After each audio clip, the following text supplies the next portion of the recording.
मैं कहना चाहता हूं कि देश को आजाद हुए 74 साल हो गए। 74 साल में लोकसभा में भी चर्चा होती है और विधानसभाओं में भी चर्चा होती रही है कि कैसे आम जो आदमी है उसके जीवन के स्तर को कैसे उठाया जाए। और मेहनतकश आदमी,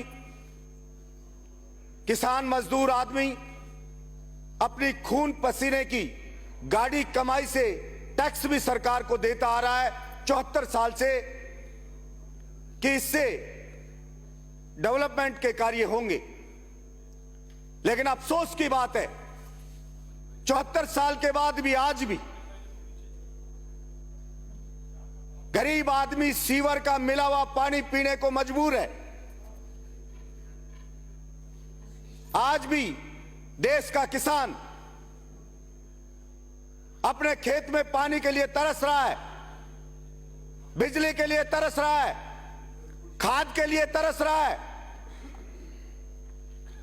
और लोकसभा में हो तो वहां से होती है कि हम भारत माला मनाने जा रहे हैं, मेजें थपथपाई जाती हैं। स्टेट गवर्नमेंट में हो कि ये सड़कें बना रहे हैं, वो सड़कें बना रहे हैं। मैंने पहले भी कहा था अगर देश को उन्नति के पथ पे ले जाना है तो सबसे पहले किसान के खेत तक पानी पहुंचा दो और किसान को बिजली दे दो, हिंदुस्तान वैसे ही आबाद हो जाएगा। लेकिन पता नहीं ये विचार क्यों नहीं आ रहा कि मुंबई तक हाईवे ले जा रहे हैं, ये गुजरात तक जा रहा है।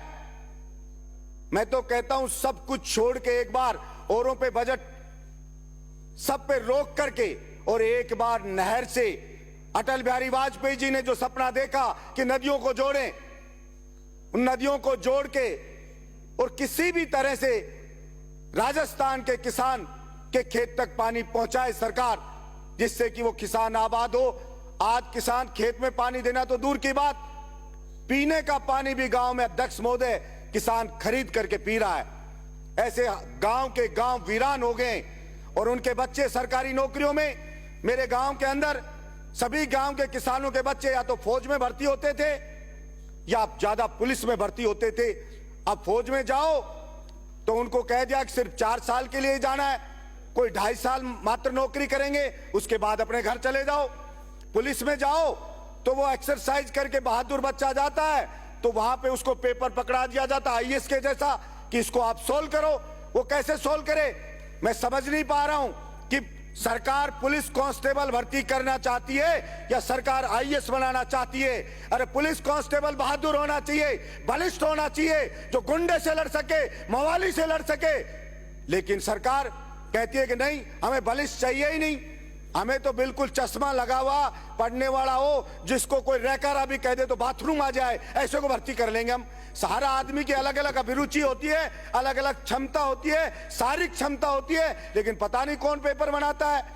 फिर अगर या तो भर्ती निकलती नहीं है, निकलती है तो उसका पेपर आउट हो जाता है। मैंने पहले भी सूर्य उदय से सूर्यास्त तक इस पेपर लीक के खिलाफ में दौड़ लगाई थी कि ये पेपर लीक रुकना चाहिए। और जब राम कृपाल मीणा इसी सदन में चर्चा हुई थी कि राम कृपाल मीणा जो प्राइवेट कॉलेज चलाता है, उसके कॉलेज में सेंटर था एग्जाम का, वो उस तिजोरी के पास कैसे उसकी ड्यूटी लगी और उसकी ड्यूटी किसने लगाई, तो बताया गया इस सदन में कि कलेक्टर ने ड्यूटी लगाई। तो वो कलेक्टर क्यों नहीं गिरफ्तार हुआ? कलेक्टर के खिलाफ क्यों नहीं कार्रवाई हुई? उसके खिलाफ होनी चाहिए थी। उस बड़ी मछली को किसने बचाया? और भी कोई बड़े आदमी हो तो ये छोटे छोटे आदमी पकड़ करके, और हम खाना पूर्ति नहीं कर सकते। विश्वास युवाओं का उठता जा रहा हमारे ऊपर से कि विधानसभा में हमसे पूछते हैं कि आप विधायक बन के क्या किया आपने हमारे लिए, आपने कौन सा कानून बनवा दिया? कि कानून बना दिया। कानून बनाने से नहीं होगा, उसको इफेक्टिवली लागू करना पड़ेगा और ईमानदारी के साथ उस आदमी को पकड़ना पड़ेगा जो वास्तव में, वो कहते ना गांव में हमारे कहावत है, चोर नहीं चोर की मां को मारो, जो जनने से ही बंद हो जाए वहां पे, वो काम करना पड़ेगा, तब जाके विश्वास होगा। आज युवा बेचारा भटकता फिर रहा है, 4-4 साल कोचिंग करता है, महंगी महंगी कोचिंग में जाता है, स्कूल में जाओ तो भारी भारी फीस देता है, प्राइवेट स्कूलों में जाता है, कमर टूटी पड़ी है उसकी। इसलिए मैं मांग करता हूं राजस्थान की सरकार से कि राजस्थान की सरकार एक साथ कम से कम 5 लाख तो भर्ती निकाले और वो भर्तियां 6 महीने में ज्वाइनिंग दे, 2 महीने के अंदर अंदर एग्जाम करवाए और रिजल्ट लेके उनको ज्वाइनिंग दे।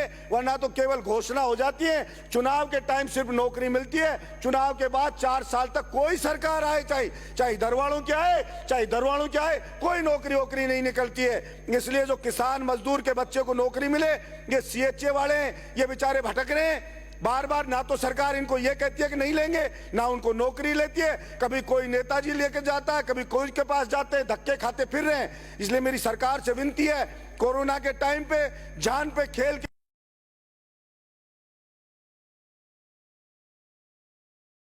नौकरी देनी चाहिए, ये मेरी सरकार से गुजारिश है।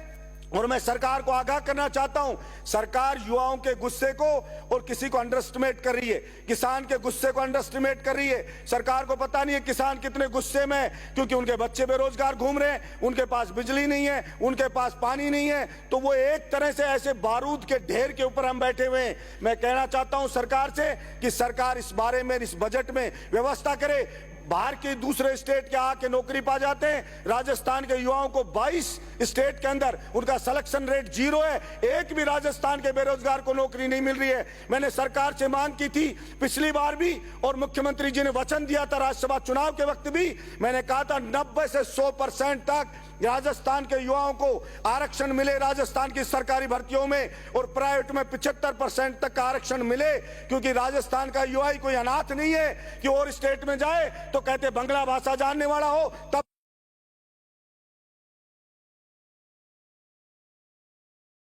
वाला हो तो अप्लाई कर सकते हो। आप बिहार में जाओ तो क्या हमारी बिहारी जानने वाला हो, हरियाणा में जाओ तो क्या हमारा लोकल होना चाहिए। तो राजस्थान का युवा कोई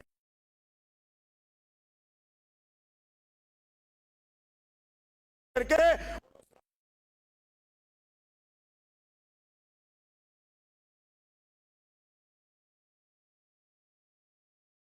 बलजीत यादव फिर दौड़ लगाएगा इन्हीं युवाओं की मांग के लिए, इन्हीं किसानों की मांग के लिए, और सरकार ने गंभीरता से नहीं लिया।